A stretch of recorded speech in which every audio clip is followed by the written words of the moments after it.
Are we getting closer to a nuclear showdown?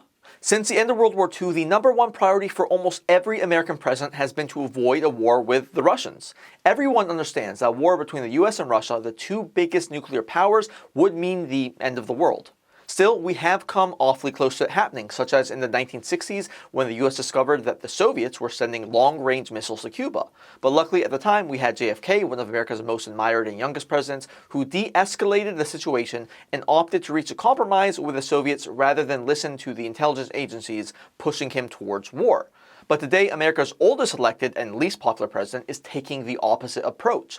Biden recently admitted that the, quote, prospect of Armageddon hasn't been this close since that Cuban Missile Crisis. But rather than seeking an off-ramp, this administration is getting us closer to a war. And this is insane.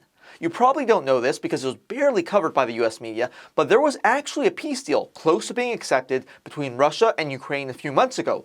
The Ukrainian press even admitted this.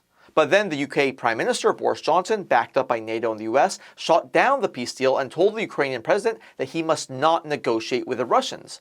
So the war has continued, and now Ukraine is saying that they're going to seek NATO membership, which would mean the US would by definition be in a war with Russia, and Putin in response has threatened going nuclear if that happens. So we really are reaching a point of no return, and it's time to demand that our leaders stop the warmongering and start figuring out ways to go back to the negotiation table before it's too late. Our future literally depends on it.